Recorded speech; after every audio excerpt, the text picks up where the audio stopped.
یہ حدیث ضعیف ہے۔ یہ جملہ آپ نے بہت دفعہ سنا بھی ہوگا، کمنٹس میں پڑھا بھی ہوگا۔ جب کسی فضیلت والی بات میں، کسی نیکی کے کام کی ترغیب دلانے کے بارے میں کوئی حدیث کوٹ کی جاتی ہے تو اس پر بہت سے لوگ یہ جملہ لکھ دیتے ہیں کہ یہ حدیث ضعیف ہے۔ لطف اس میں ہوتا ہے کہ اس طرح کا کمنٹس کرنے والوں کی ایک بہت بڑی تعداد ہوتی ہے جسے سرے سے یہ معلوم ہوتا ہی نہیں کہ حدیث ضعیف کہتے کسے ہیں۔ اچھا، ایک تعداد ہے، اگر ان سے پوچھا جائے کہ حدیث ضعیف کس کو کہتے ہیں تو ان کو یہ نہیں معلوم ہوگا۔ پھر دوسرا یہ کہ جس کو معلوم ہوتا ہے اسے یہ نہیں معلوم ہوتا ہے کہ حدیث ضعیف ہے کیوں۔ حدیث ضعیف اس حدیث کو بولتے ہیں کہ جس میں حسن حدیث کی شرائط نہ پائی جائے، جس میں راوی کے اندر کسی طرح کی کوئی کمزوری پائی جاتی ہے،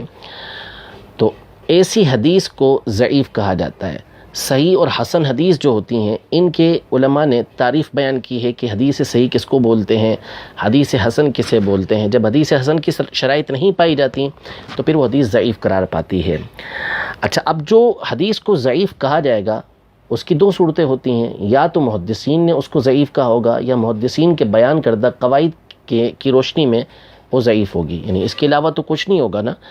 تو بنیاد یہ بنی کہ ہمیں یہ دیکھنا ہوگا کہ محدثین کرام نے ضعیف حدیث کے اصول اور ضابطے کیا بیان کیے ہیں، پیروی ان میں ان کی جائے گی، ٹھیک ہے۔ تو جب محدثین کرام کی اس میں پیروی کی جائے گی کہ حدیث ضعیف کسے کہتے ہیں، حدیث ضعیف کس طرح ہوتی ہے، تو اسی طرح محدثین نے ضعیف حدیث کا حکم کیا بیان کیا ہے۔ کیا ضعیف حدیث کا حکم محدثین نے یہ بیان کیا ہے کہ اس کو ردی کی ٹوکری کے اندر ڈال دیا جائے، یا یہ بیان کیا ہے کہ حدیث ضعیف کسی مقام پر کام آ ہی نہیں سکتی، وہ کسی کام کی ہوتی نہیں، یہ بیان کیا ہے؟ ہرگز ایسا نہیں ہے۔ مغالطے دینے والے یہاں پر مغالطہ یہ دیتے ہیں کہ وہ حدیث ضعیف اور حدیث موضوع کو ایک بنا دیتے ہیں۔ موضوع حدیث وہ ہوتی ہے جو من گھڑت ہوتی ہے، جسے بنا لیا گیا ہوتا ہے، وہ جھوٹ ہوتی ہے، اس کا حدیث سے کوئی تعلق نہیں ہوتا۔ نبی کریم صلی اللہ تعالیٰ علیہ وسلم نے اصلاً وہ بات ارشاد فرمائی ہی نہیں ہوتی اور کسی نے گھڑ لیا ہوتا ہے، وہ موضوع کہلاتی ہے۔ موضوع کسی کام کی نہیں ہوتی، وہ کسی مقام پر استعمال نہیں ہو سکتی، لیکن ضعیف کے احکام جدا ہیں۔ ضعیف یہ موضوع نہیں ہوا کرتی، ضعیف حدیث کے احکام محدثین نے، فقہائے کرام نے بیان فرمائے ہیں۔ میں انشاءاللہ تبارک و تعالیٰ آپ کے سامنے مختلف کتابوں سے جو محدثین کرام کی لکھی ہوئی ہیں، انہوں نے حدیث ضعیف کا کیا حکم بیان کیا ہے، یہ آپ کے سامنے بیان کروں گا۔ سیاہ ستہ سے بھی انشاءاللہ اس کی مثالیں میں آپ کے سامنے پیش کروں گا، توجہ کے ساتھ سنیے گا انشاءاللہ تبارک و تعالیٰ۔ اگر ہدایت کے طالب ہیں تو ان حوالوں کی روشنی میں آپ کے سامنے بات بالکل واضح ہو جائے گی۔ محدثین کرام نے واضح اور صاف الفاظ میں یہ لکھا ہے کہ جب بات فضائل کی آئے گی، احکام سے اس کا تعلق نہ ہو،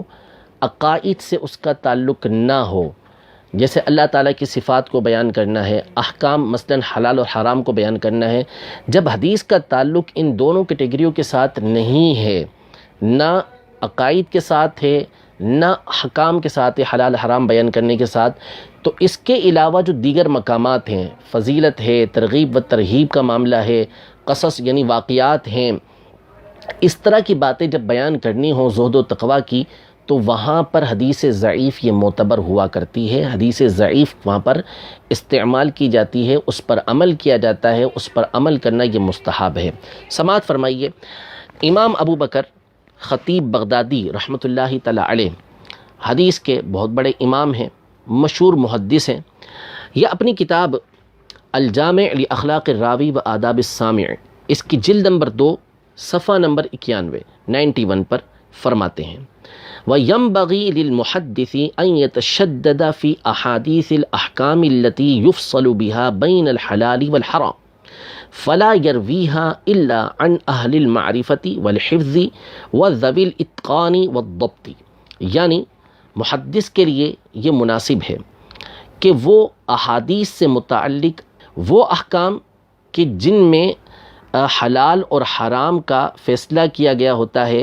جن احادیث کے ذریعے حلال اور حرام کو واضح کیا گیا ہوتا ہے، ان احادیث کے اندر سختی برتے، اور ایسی احادیث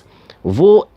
اہل معرفت سے، مضبوط حافظے والوں سے، پختگی سے حدیث کو یاد رکھنے والوں سے روایت کرے، اور کسی سے روایت نہ کرے جب معاملہ احکام کا ہو، حلال حرام کا ہو۔ وَأَمَّا الْأَحَادِيثُ الَّتِي تَتَعَلَّقُ بِفَضَائِلِ الْأَعْمَالِ وَمَا فِي مَعْنَاهَا فَيُحْتَمَلُ رِوَایَتُهَا عَنْ عَامَّةِ الشُّيُوخِ، یعنی جب احادیث تعلق رکھتی ہوں فضائل اعمال کے ساتھ، کسی عمل کی فضیلت بیان کی گئی ہو اس حدیث میں، تو پھر عام راویوں سے بھی،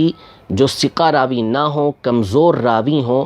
ایسے راویوں سے بھی حدیث کو لیا جا سکتا ہے، اس میں حرج نہیں ہے۔ یہ خطیب بغدادی رحمۃ اللہ تعالی علیہ نے بیان فرمایا ہے۔ علم حدیث سے شغف رکھنے والے خطیب بغدادی کے مقام کو فن حدیث کے اندر بخوبی جانتے ہیں۔ خطیب بغدادی رحمۃ اللہ تعالی علیہ یہ حافظ المشرق کہلاتے ہیں، اور دوسرے ان کے ہم اثر ایک ہی سال میں دونوں کا انتقال ہوا، امام ابن عبد البر رحمۃ اللہ تعالی علیہ، متوفی سن 463 ہجری۔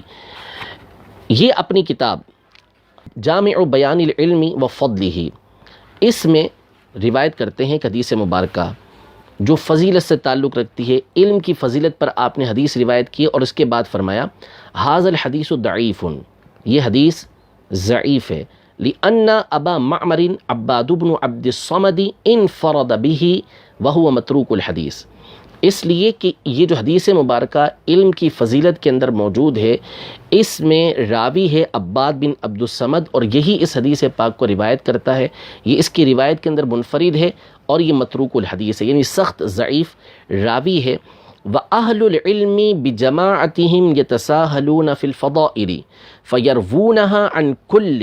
وَإِنَّمَا يَتَشَدَّدُونَ فِي أَحَادِيثِ الْأَحْكَامِ، لیکن چونکہ حدیث کا تعلق فضیلت کے ساتھ ہے تو تمام کے تمام اہل علم، یہ امام ابن عبد البر جو محدث ہیں یہ ارشاد فرما رہے ہیں کہ تمام کے تمام اہل علم فضائل کی احادیث میں نرمی برتتے ہیں، اور اس میں ہر طرح کے راوی کی روایت کو لے لیتے ہیں، یعنی ہر ضعیف روایت کو یہ اختیار کر لیتے ہیں۔ محدثین یہ شدت برتتے ہیں اس وقت جب کہ احادیث احکام سے تعلق رکھتے ہوں، احکام کی احادیث کے اندر یہ سختی برتتے ہیں۔ یہ امام ابن عبد البر رحمۃ اللہ تعالی علیہ نے اپنی کتاب جامع بیان العلم کے اندر بیان فرمایا۔ اسی طرح حدیث کے مشہور امام ہیں، حدیث پڑھنے والے بخوبی ان کے نام کو جانتے ہیں، امام بیہقی رحمۃ اللہ تعالی علیہ، ان کی کتاب ہے دلائل النبوہ کے نام سے، جو نبی کریم صلی اللہ تعالی علیہ وآلہ وسلم کی سیرت پر مشتمل ہے۔ اس میں امام بیہقی رحمۃ اللہ تعالی علیہ نے احادیث کی اقسام بیان کی، اور احادیث بیان کرنے والے راویوں کی کچھ قسمیں اس کے اندر بیان کی ہیں، کہ جو روایت کرتے ہیں ان میں بعض وہ ہوتے ہیں کہ جو انتہائی مضبوط ہوتے ہیں، اور بعض کے اندر کچھ کمزوری ہوتی ہے۔ تو فرماتے ہیں وَضَرْبٌ لَا يَكُونُ رَاوِيهِ مُتَّهَمًا بِالْوَضْعِ غَيْرَ أَنَّهُ عُرِفَ بِسُوءِ الْحِفْظِ وَكَثْرَةِ الْغَلَطِ فِي رِوَايَاتِهِ أَوْ يَكُونُ مَجْهُولًا لم يثبت من عدالته وشرائط قبول خبره ما يوجب القبول، یعنی راویوں کی ایک قسم وہ ہوتی ہے کہ جن کے اوپر جھوٹ کی تہمت نہیں ہوتی کہ انہوں نے حدیث پاک کو گھڑا ہے، مگر یہ کہ ان کا حافظہ کمزور ہوتا ہے، اور اپنی احادیث کو بیان کرنے میں وہ غلطیاں کثرت سے کرتے ہیں، یا مجہول ہوتے ہیں، پتہ ہی نہیں ہوتا ان کی عدالت کے بارے میں، نہ ان کے اندر ایسی بات پائی جاتی ہے، ایسے راویوں والی شرائط پائی جاتی ہیں کہ جن کی روایت کو قبول کرنا یہ ضروری ہوتا ہے۔ فرماتے ہیں اس طرح کے راویوں کی حدیث کے بارے میں کہ فَهَذَا الضَّرْبُ مِنَ الْأَحَادِيثِ لَا يَكُونُ مُسْتَعْمَلًا فِي الْأَحْكَامِ، جب اس طرح کا کمزور راوی ہو تو اس کی احادیث احکام میں، کسی چیز کو حلال بیان کرنے میں، کسی چیز کے حرام بیان کرنے میں ان کو اختیار نہیں کیا جاتا، ان کو استعمال نہیں کیا جاتا۔ کما لا تکون شہادت من هذه صفته مقبولة عند الحکام، جیسا کہ اس طرح کا کمزور شخص اگر حاکم کے سامنے، قاضی کے سامنے کسی بات کی گواہی دے تو اس کی گواہی بھی مقبول نہیں ہوتی۔ ہاں وقد يستعمل في الدعوات والترغیب والترہیب والتفسیر والمغازی فيما لا يتعلق به حکم، اس طرح کا راوی جو کمزور راوی ہے، اس کی حدیثیں دعاؤں میں، اس کی حدیث ترغیب و ترہیب میں، تفسیر میں، مغازی یعنی غزوات جو ہوتے ہیں، حضور علیہ الصلوۃ والسلام کی جہاد کی جو باتیں ہیں، ان میں ان کو استعمال کیا جا سکتا ہے، اس پر عمل کیا جا سکتا ہے، جبکہ اس کا تعلق اس کے ساتھ کوئی حکم متعلق نہ ہوتا ہو، اس سے کوئی حکم ثابت نہ کیا جاتا ہو۔ یہ امام بیہقی رحمۃ اللہ تعالی علیہ ہیں، جن کا سن وفات 458 ہجری ہے، انہوں نے بھی وہی بات ارشاد فرمائی کہ جو امام خطیب بغدادی نے بیان فرمائی، حافظ ابن عبد البر رحمۃ اللہ تعالی علیہ نے ارشاد فرمائی۔ مقدمہ علوم الحدیث، حافظ ابن الصلاح رحمۃ اللہ تعالی علیہ، متوفی سن 643 ہجری۔ علم حدیث سے شغف رکھنے والے بخوبی اس کی اہمیت کو سمجھتے ہیں کہ اللہ تبارک و تعالی نے اس کتاب کو کس قدر برکات عطا فرمائی ہیں، اور محدثین کا کیسا اس حدیث کے ساتھ شغف، اس کتاب کے ساتھ شغف رہا ہے۔ تو حافظ ابن الصلاح رحمۃ اللہ تعالی علیہ کا یہ مقدمہ بڑا مشہور و معروف مقدمہ ہے اور علم حدیث کے اندر متداول ہے۔ اس میں حافظ ابن الصلاح رحمۃ اللہ تعالی علیہ جو جلیل القدر محدث ہیں، یہ فرماتے ہیں: یجوز عند اہل الحدیث وغیرہم التساہل فی الاسانید وروایۃ ما سوى الموضوع من انواع الاحادیث الضعیفۃ من غیر اہتمام ببیان ضعفها فیما سوى صفات اللہ تعالی واحکام الشریعۃ من الحلال والحرام وغیرہما۔ یعنی محدثین کے نزدیک اور دیگر علماء کے نزدیک سندوں کے اندر نرمی برتنا جائز ہے، اور موضوع کے علاوہ دیگر احادیث ضعیف کے جو دیگر حدیث قسمیں ہیں جو موضوع کے علاوہ ہیں، من گھڑت نہیں، ان کے علاوہ تمام احادیث کو روایت کرنا یہ جائز ہے، اور اس بات کو بیان کرنا بھی ضروری نہیں کہ یہ حدیث ضعیف ہے۔ لیکن کہاں؟ جہاں پر اللہ تعالیٰ کی صفات کا معاملہ نہ ہو، یعنی عقائد کا، اور احکام شریعت یعنی حلال اور حرام اس کے اندر بیان نہ کیے گئے ہوں۔ کہاں اس کو بیان کیا جائے گا؟ فرماتے ہیں وَذَلِكَ كَالْمَوَاعِظِ وَالْقَصَصِ وَفَضَائِلِ الْأَعْمَالِ وَسَائِرِ فُنُونِ التَّرْغِيبِ وَالتَّرْهِيبِ وَسَائِرِ مَا لَا تَعَلُّقَ لَهُ بِالْأَحْكَامِ وَالْعَقَائِدِ۔ یعنی ایسی احادیث کو وعظ و نصیحت کے اندر بیان کیا جائے گا، جو قصے ہوتے ہیں ان میں ان کو بیان کیا جائے گا، واقعات کے اندر فضائل اعمال میں ان کو بیان کیا جا سکتا ہے، کسی بات کی ترغیب دلانی ہے، کسی کام سے روکنا ہے تو اس میں اس طرح کی احادیث کو بیان کیا جا سکتا ہے، اور ہر اس معاملے کے اندر ضعیف حدیث کو روایت کیا جا سکتا ہے، بیان کیا جا سکتا ہے جس میں تعلق احکام کے ساتھ اور عقائد کے ساتھ نہ بنتا ہو۔ جب احکام کے ساتھ اور عقائد کے ساتھ تعلق ہوگا تو پھر وہاں پہ روایت ضعیفہ کو بیان نہیں کر سکتے۔ یہ حافظ ابن الصلاح رحمۃ اللہ تعالی علیہ نے بیان فرمایا مقدمہ ابن الصلاح میں۔ بخاری شریف کی اب تک جو سب سے جامع شرح اور سب سے تفصیلی شرح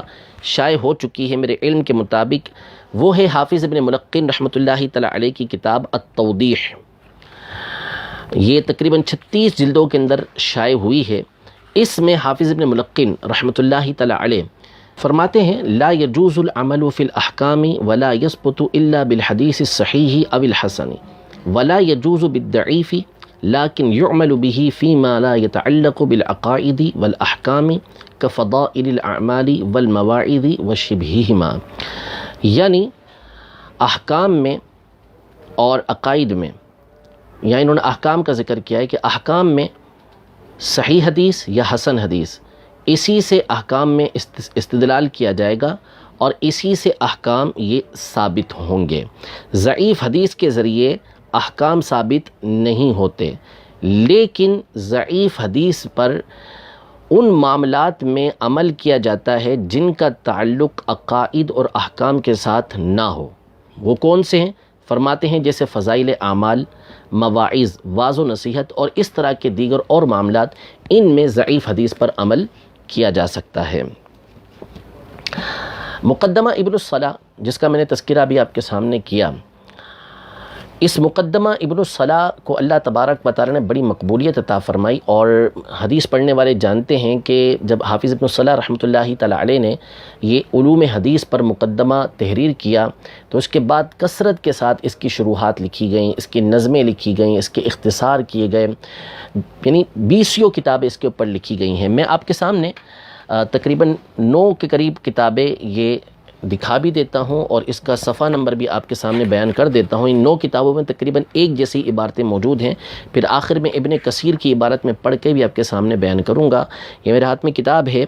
رسوم التحدیث کے نام سے، حافظ جعبری رحمۃ اللہ تعالی علیہ کی،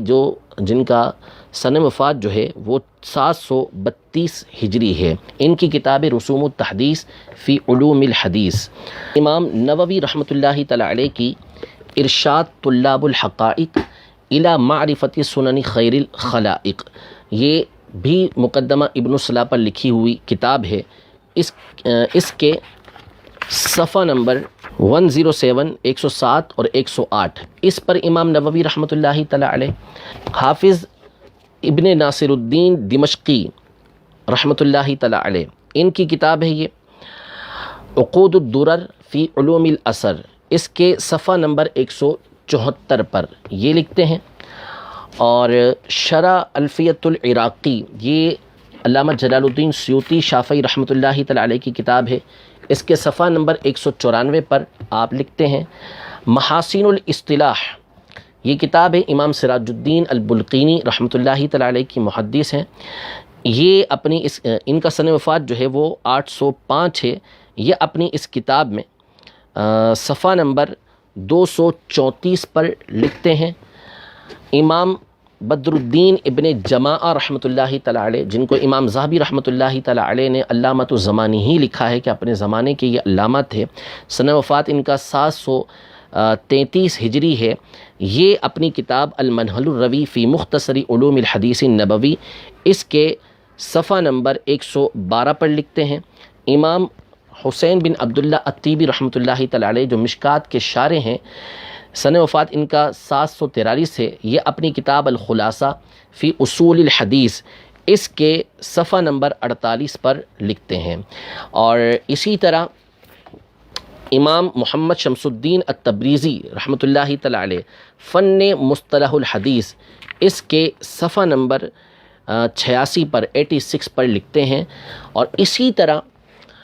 ابن کثیر دمشقی، جو مانعین کے نزدیک، مخالفین کے نزدیک بڑے ہی مشہور و معروف عالم ہیں اور ان کا بڑا نام ہے ان کے نزدیک، یہ اپنی کتاب اختصار علوم الحدیث میں لکھتے ہیں۔ میں انہی کی عبارت پڑھ کے سناتا ہوں، باقی جتنی کتابیں میں نے بھی آپ کے سامنے ذکر کی تقریباً اسی طرح کی عبارت ان تمام کے اندر موجود ہے۔ وَيَجُوزُ رِوَایَةُ مَا عَدَى الْمَوْضُوعِ فِي بَابِ التَّرْغِیبِ وَالتَّرْہِیبِ وَالْقَصَصِ وَالْمَوَاعِظِ وَنَحْوِ ذَلِكَ الا فی صفات اللہ عز وجل وفی باب الحلال والحرام، یعنی موضوع کے علاوہ ہر طرح کی ضعیف روایت ترغیب و ترہیب کے باب میں،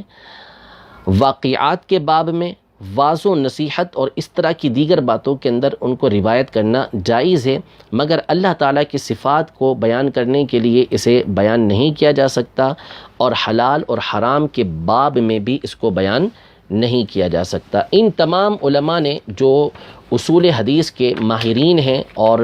اصول حدیث کے قواعد اور ضوابط انہوں نے ہمارے سامنے بیان کیے ہیں، سارے کے سارے اس بات کو بیان کر رہے ہیں کہ ضعیف حدیث کو آپ قصص کے اندر، فضائل اعمال کے اندر، واقعات کے اندر بیان کر سکتے ہیں، جب تک کہ اس سے اللہ تعالیٰ کی صفات کو بیان نہ کیا جائے، جب تک کہ اس میں احکام کو بیان نہ کیا جائے۔ امام مسلم بن حجاج القشیری رحمۃ اللہ تعالی علیہ کے شاگرد رشید اور مشہور و معروف امام جرح و تعدیل امام ابو محمد عبد الرحمن ابن ابی حاتم رازی، ابن ابی حاتم رازی کے بارے میں ہر حدیث کا علم رکھنے والا، جرح و تعدیل سے شغف رکھنے والا اچھی طرح جانتا ہے کہ ان کا مقام و مرتبہ کیا ہے، اور ان کی کتاب کس قدر اہل علم کے درمیان متداول اور معروف ہے۔ اس میں امام مسلم رحمۃ اللہ تعالی علیہ کے یہ مشہور و معروف شاگرد بیان کرتے ہیں، راویوں کی قسمیں بیان کرتے ہیں، اس میں سے ایک قسم بیان کرتے ہیں کہ الصدوق الورع المغفل الغالب علیہم الوہم والخطأ والسہو والغلط فہذا یکتب من حدیثہ الترغیب والترہیب والزہد والآداب ولا یحتج بحدیثہ فی الحلال والحرام، یعنی راویوں کی ایک قسم وہ ہے کہ جو سچے ہیں، تقوی والے ہیں، لیکن ان کے اوپر غفلت طاری رہتی ہے، غفلت ان کے اوپر موجود ہوتی ہے، یعنی حدیث کے اندر بھول ہوتی ہے، کمزور ہوتے ہیں حافظے وغیرہ کے اعتبار سے، ان پر وہم غالب ہوتا ہے، خطا ان سے ہوتی ہے، سہو ہوتا ہے، غلطیاں واقع ہوتی ہیں۔ تو اس طرح کے راویوں کی حدیث کو ترغیب و ترہیب کے اندر، زہد و آداب کے اندر روایت کیا جائے گا، اور ان کی حدیث سے حلال و حرام میں استدلال نہیں کیا جائے گا۔ یہ امام ابن ابی حاتم رازی رحمۃ اللہ تعالی علیہ نے الجرح والتعدیل کے مقدمے میں بیان کیا، جلد نمبر 1 صفحہ نمبر اس کا 54 ہے، جس میں آپ نے اس بات کو بیان فرمایا ہے۔ امام بخاری رحمۃ اللہ تعالی علیہ کے بڑے مشہور و معروف شاگرد ہیں اور امام الائمہ کہلاتے ہیں۔ حدیث کی ان کی مشہور و معروف کتاب ہے صحیح ابن خزیمہ، یعنی امام ابو بکر محمد بن اسحاق بن خزیمہ رحمۃ اللہ تعالی علیہ، متوفی سن 311۔ یہ اپنی کتاب صحیح ابن خزیمہ جلد نمبر 2 صفحہ نمبر 1338، باب نمبر 260 اور حدیث کا رقم ہے 2841۔ اس میں آپ نے وقوف عرفہ کے حوالے سے ایک دعا کو ذکر کیا کہ نبی کریم صلی اللہ تعالیٰ علیہ وآلہ وسلم وقوف عرفہ میں اس دعا کو پڑھا کرتے تھے، یعنی کثرت کے ساتھ یہ دعا پڑھتے تھے۔ اس کو آپ نے ذکر کیا اور پھر اس کے اوپر آپ نے ارشاد فرمایا، یعنی اس دعا کو ذکر کرنے سے قبل فرمایا کہ اگر تو یہ دعا ثابت ہے، یعنی یہ حدیث صحیح سند کے ساتھ یا حسن سند کے ساتھ ثابت ہو تو مسئلہ ہی نہیں ہے، لیکن یہ صحیح سند کے ساتھ ثابت نہیں ہے، نقل کے اعتبار سے اس کے اندر کمزوری موجود ہے، لیکن ہم نے اس کو اس لیے روایت کیا ہے کہ اذ ھذا الدعاء مباح ان يدعو به علی الموقف وغیرہ، اس لیے کہ یہ فقط ایک دعا ہے جو مباح ہے، تو اس دعا کے ذریعے ہم اس دعا کو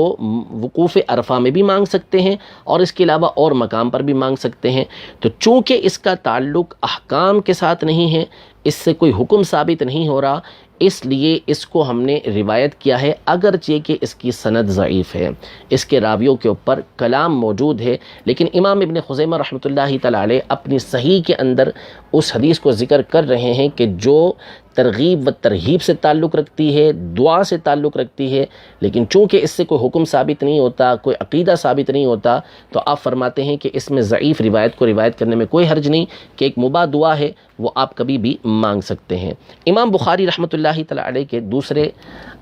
مشہور شاگرد سیاہ ستہ کے مصنفین میں سے ایک مصنف اور محدث امام ترمذی رحمۃ اللہ تعالی علیہ، ابو عیسیٰ محمد ابن عیسیٰ ابن ثورہ ترمذی رحمۃ اللہ تعالی علیہ، اپنی مشہور کتاب جامع ترمذی جلد نمبر 4 صفحہ نمبر 503، حدیث نمبر 2744 2744 ہے، اور مطبوعہ اس کا دارالحدیث قاہرہ ہے۔ امام ترمذی رحمۃ اللہ تعالی علیہ حدیث پاک نقل کرتے ہیں کہ حضرت نبی کریم صلی اللہ تعالی علیہ وسلم نے ارشاد فرمایا، یشمت العاطس ثلاثا فَإِن زَادَ فَإِن شِئْتَ فَشَمِّتْهُ وَإِن شِئْتَ فَلَا، یعنی چھینکنے والے کو 3 مرتبہ جواب دیا جائے گا، یعنی چھینکنے والا کہے الحمدللہ رب العالمین تو جواب میں یرحمک اللہ کہا جائے، ایک مرتبہ ایسا ہوا، دوسری مرتبہ ایسا ہوا، تیسری مرتبہ ایسا ہوا، 3 مرتبہ جواب دیا جائے گا۔ اگر 3 مرتبہ سے زیادہ اسے چھینک آتی ہے، وہ الحمدللہ کہتا ہے، تو جواب دینے والے کی مرضی ہے کہ تو جواب دے، اور اگر چاہے تو جواب نہ دے۔ امام ترمذی رحمۃ اللہ تعالی علیہ اس حدیث کو روایت کرنے کے بعد فرماتے ہیں، ھذا حدیث غریب و اسنادہ مجہول، یعنی یہ حدیث مبارکہ غریب ہے اور اس کی سند مجہول ہے۔ سند مجہول ہے یعنی سندن یہ روایت ضعیف ہے۔ امام ابو بکر ابن عربی رحمۃ اللہ تعالی علیہ جامع ترمذی کی شرح عارضۃ الاحوزی جلد نمبر 5 صفحہ نمبر 381 پر امام ترمذی رحمۃ اللہ تعالی علیہ کے اس کلام کی شرح کرتے ہیں اور فرماتے ہیں کہ وَهُوَ إِن كَانَ مَجْهُولًا، یعنی اگرچہ کہ یہ حدیث ضعیف ہے، فَإِنَّهُ يَسْتَحَبُّ الْعَمَلُ بِهِ، مگر یہ کہ اس پر عمل کرنا یہ مستحب ہے، لِأَنَّهُ دُعَاءٌ بِخَيْرٍ وَصِلَةٌ لِلْجَلِيسِ وَتَوَدُّدٌ لَهُ، اس لیے کہ یہ فقط ایک خیر کی دعا ہے، جو بیٹھا ہوا ہے، ساتھی ہے، اس کے ساتھ حسن سلوک کرنا ہے اور اس کے ساتھ محبت کا اظہار کرنا ہے تو اس پر کوئی ایسا حکم تو ثابت ہوتا نہیں ہے۔ حافظ ابن حجر عسقلانی رحمۃ اللہ تعالی علیہ امیر المومنین فی الحدیث، یہ بخاری شریف کی شرح فتح الباری جلد نمبر 10 صفحہ نمبر 683 پر امام ابن عربی رحمۃ اللہ تعالی علیہ کی اس عبارت کو نقل کرتے ہیں، اور نقل کرنے کے بعد اب فرماتے ہیں فَالْأَوْلَى الْعَمَلُ بِهِ، یعنی ابن عربی کے اس قول سے ثابت ہوا کہ اگرچہ کہ سندن یہ حدیث ضعیف ہے، لیکن چونکہ فقط دعا سے تعلق رکھتی ہے، اس سے کسی طرح کا کوئی حکم ثابت نہیں ہو رہا، تو لہذا اس پر عمل کرنے میں اصلاً کوئی حرج نہیں ہے۔ امام بخاری رحمۃ اللہ تعالی علیہ کے ہم اثر اور جلیل القدر محدث امام ابو داود رحمۃ اللہ تعالی علیہ، جن کی سنن ابی داود بڑی مشہور و معروف ہے، یہ اپنی سنن ابی داود کی جلد نمبر 3 صفحہ نمبر 254 پر اور باب نمبر اس کا 70 ہے، اور شیخ عوامہ کی ترکیم کے مطابق رقم الحدیث کے مطابق نمبرنگ کے مطابق اس کی نمبرنگ ہے 2588 2588۔ اس میں امام ابو داود رحمۃ اللہ تعالی علیہ حضرت سمورہ بن جندب رضی اللہ تعالی عنہ سے ایک حدیث مبارکہ روایت کرتے ہیں کہ آپ نے ارشاد فرمایا کہ مہاجرین کا شعار، مہاجرین کی نشانی یہ تھی عبداللہ، یعنی ان کے درمیان عبداللہ نام ہوا کرتا تھا، ان کی نشانی عبداللہ ہوا کرتی تھی، اور انصار کا شعار، انصار کی نشانی یہ عبد الرحمن ہوا کرتی تھی۔ امام ابو داود رحمۃ اللہ تعالی علیہ نے اس حدیث مبارکہ کو روایت کیا۔ اس حدیث مبارکہ کو البانی نے، جو مخالفین کا انتہائی معتمد شخص ہے، اگرچہ کہ ہمارے نزدیک اس کی کوئی حیثیت نہیں، کوئی حجت نہیں ہے، اس نے بھی اس حدیث مبارکہ کو ضعیف قرار دیا۔ اس کے علاوہ سینکڑوں حدیث سنن نبی داؤد کی اس نے ضعیف قرار دی ہیں۔ سندن یہ حدیث مبارکہ اس پر کلام ہے۔ حافظ ابن رسلان رحمۃ اللہ تعالی علیہ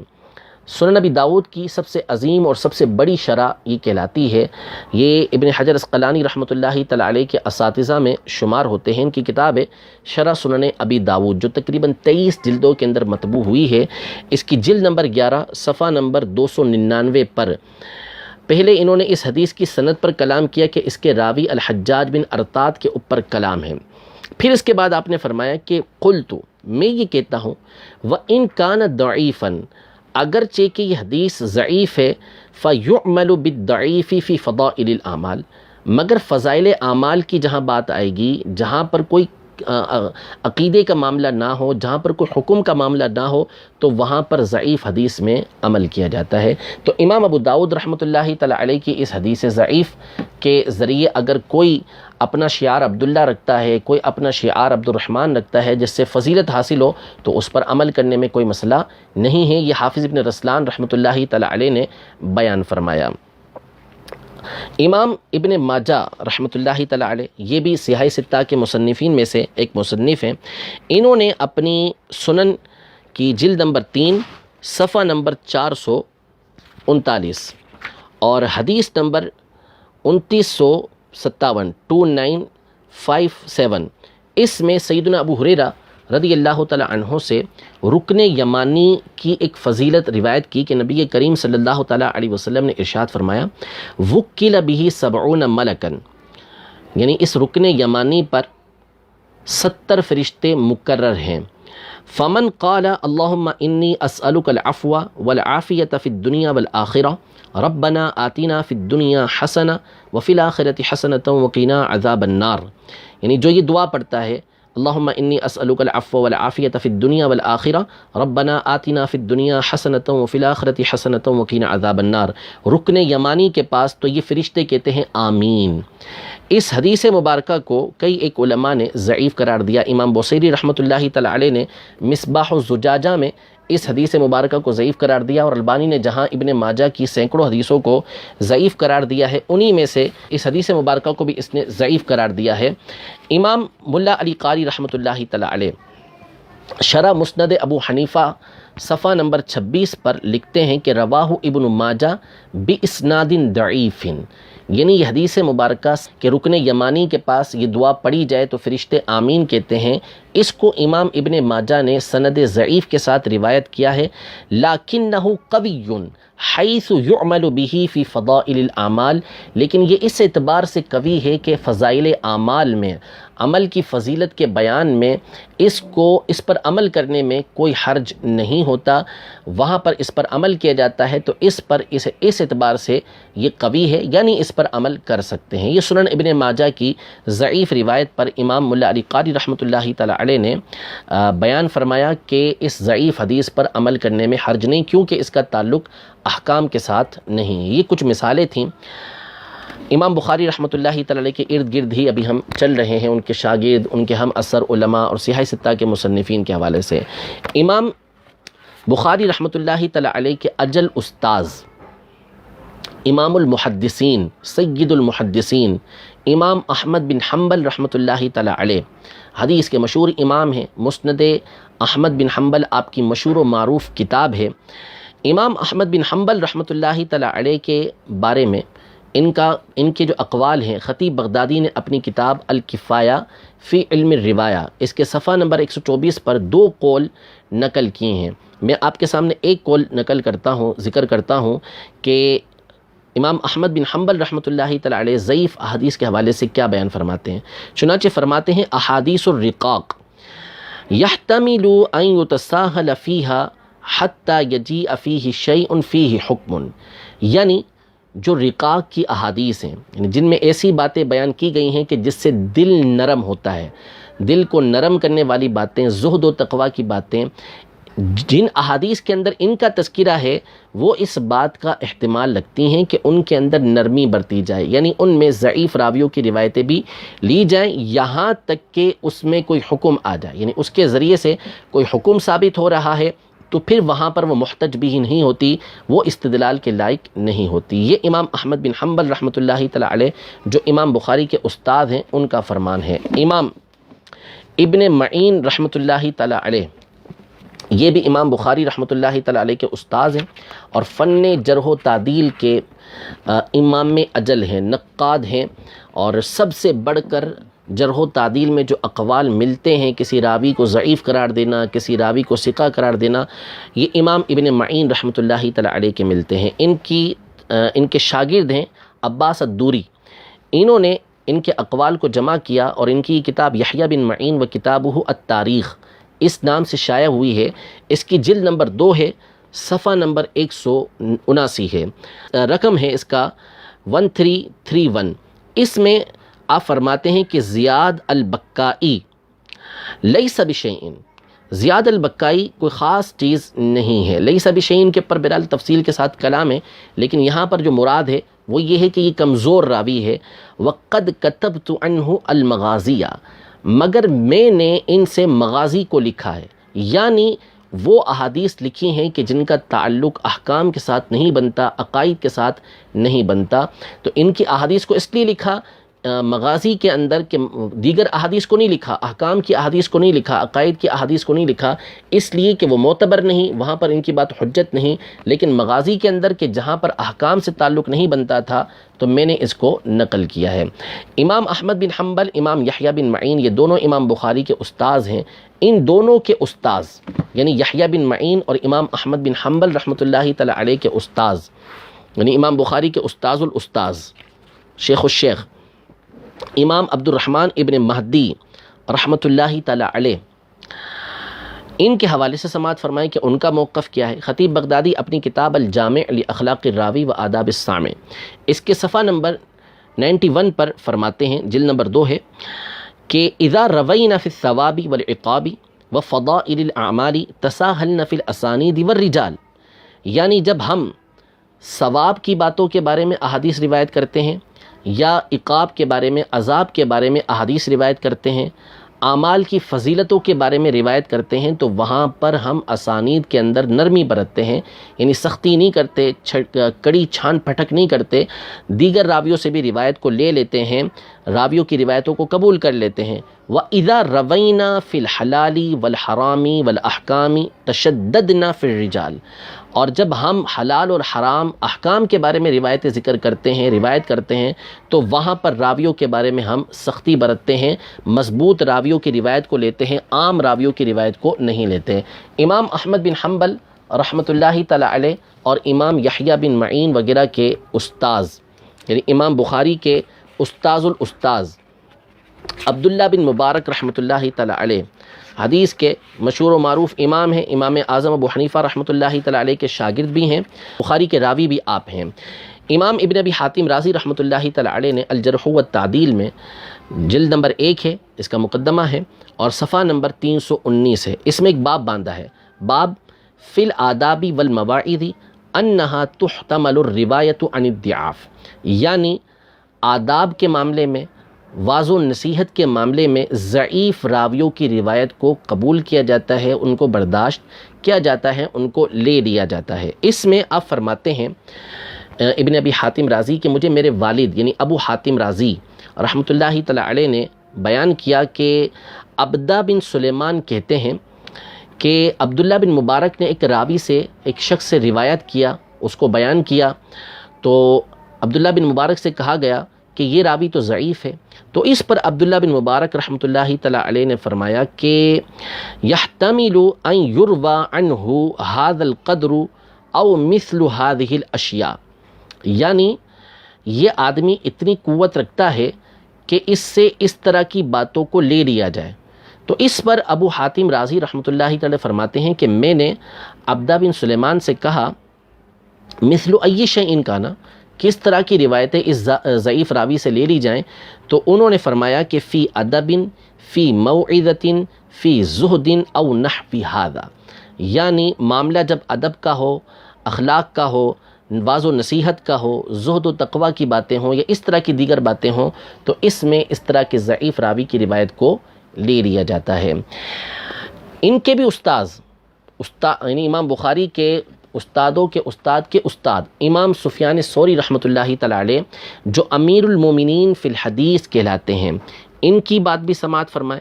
خطیب بغدادی اپنی اسی کتاب الجامع لاخلاق الراوی و آداب السامع میں صفحہ نمبر 91 پر فرماتے ہیں کہ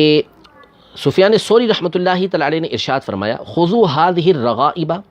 وهذه الفضائل من المشیخۃ فاما الحلال والحرام فلا تأخذوه الا عمن يعرف الزیادۃ فیہ من النقص، یعنی آپ نے فرمایا کہ جب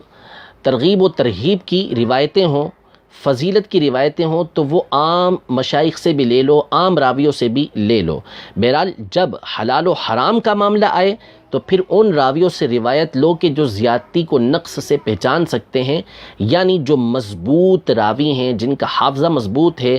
عدالت ان کی کامل ہے، ایسے راویوں سے حلال اور حرام کی حدیثوں کو لو۔ لیکن جہاں پر ترغیب و ترہیب کی باتیں ہوں، فضائل کی باتیں ہوں، تو وہاں پر ضعیف راوی سے بھی روایت یہ لے لو۔ یہ سفیان ثوری رحمۃ اللہ تعالی علیہ جو امیر المومنین فی الحدیث ہیں، انہوں نے ارشاد فرمایا ہے۔ اس طرح کے اور بہت سارے حوالے میرے پاس جمع ہیں، میں 2 حوالے مزید آپ کے سامنے عرض کرتا ہوں۔ یہ تو تھے وہ ائمہ، وہ محدثین کہ جو اہل سنت سے تعلق رکھتے ہیں، جن کی باتیں میں نے آپ کے سامنے بیان کی۔ صنعانی یہ مخالفین کے بڑے مشہور و معروف پیشوا ہیں اور فن حدیث کے اندر ان کے نزدیک بڑے معتبر ہیں۔ ان کی مشہور کتاب ہے توضیح الافکار شرح تنقیح الانظار، ابن وزیر کی کتاب ہے تنقیح الانظار، اس کی یہ شرح ہے توضیح الافکار، اس کی جلد نمبر 3 ہے اور صفحہ نمبر اس کا 81 سے لے کر 83 تک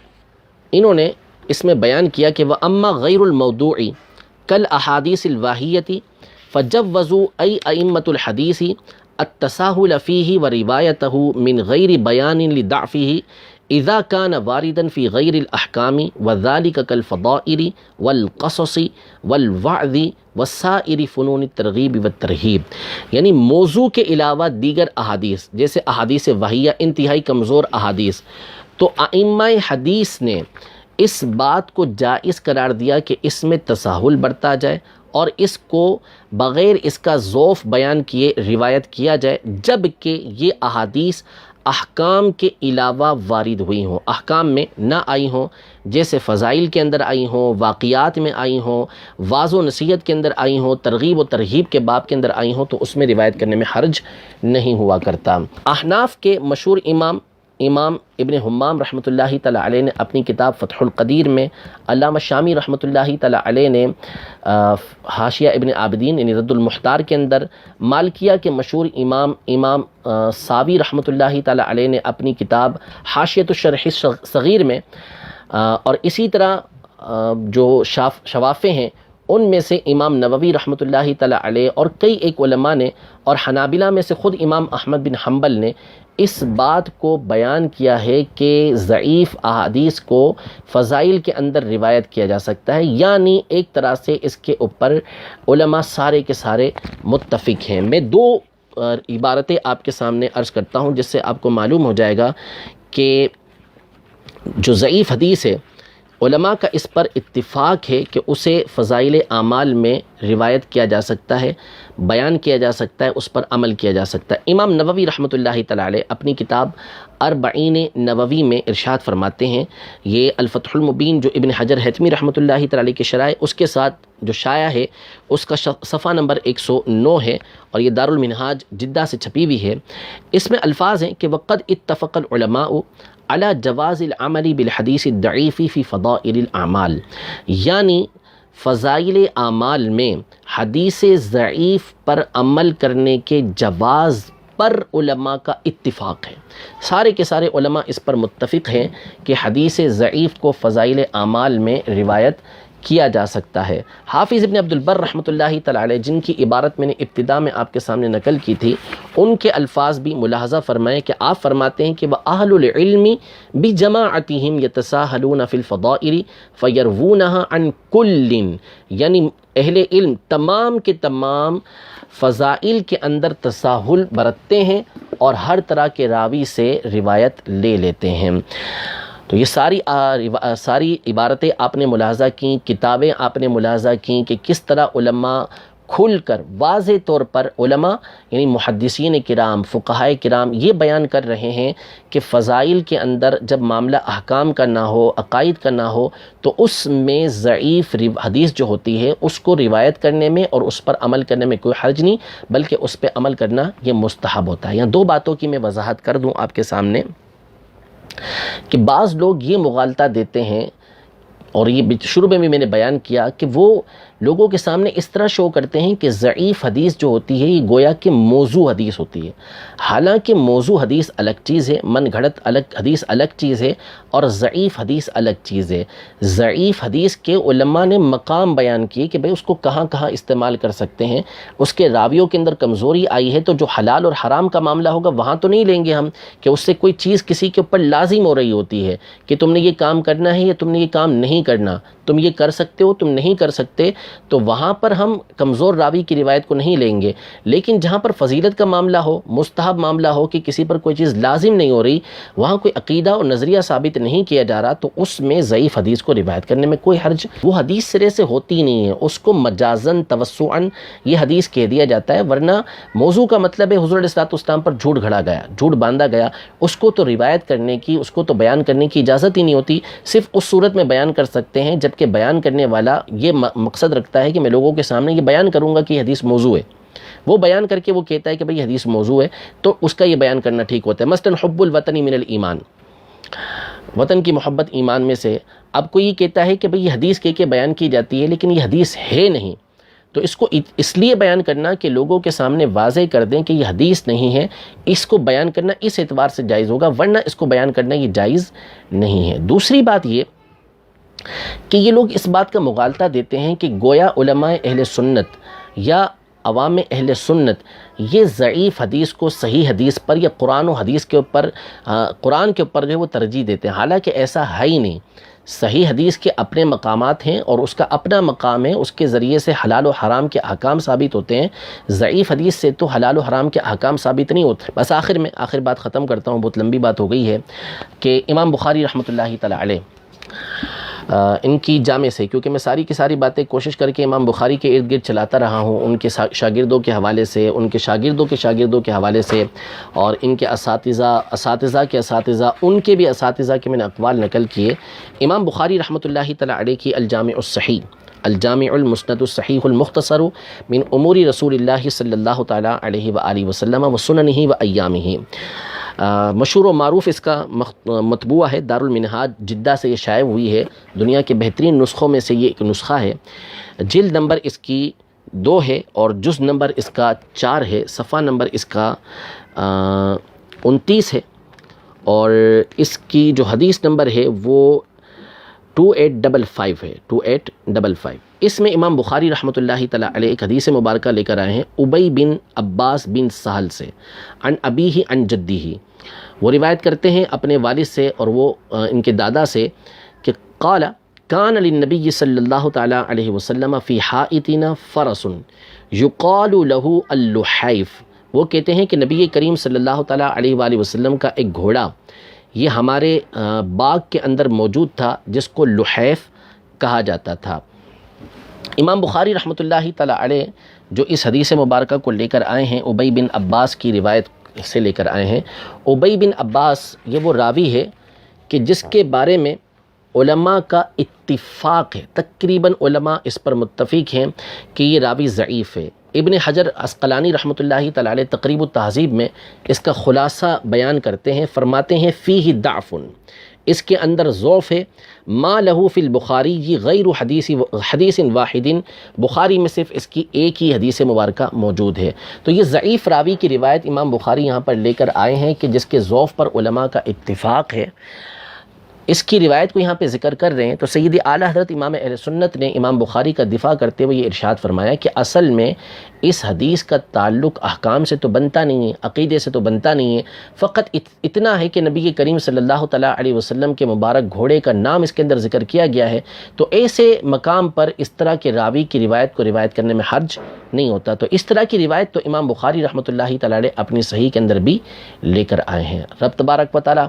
ہمارے نظریات کی حفاظت فرمائے، اور یہ جو حدیث ضعیف کے مطلقاً انکار کا فتنہ ہے اس سے ہمیں محفوظ فرمائے۔ محدثین کرام نے فقط 2 شرطیں،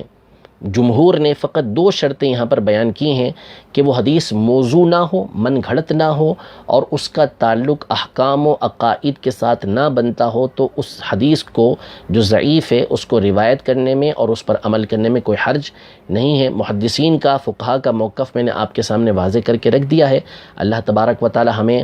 اصلاح قبول کرنے کی توفیق عطا فرمائے، راہ ہدایت پر مستقیم فرمائے، اور اسی راستے پر چلتے رہنے کی توفیق عطا فرمائے۔ آمین بجاہ النبی الامین صلی اللہ تعالی علیہ وآلہ وسلم۔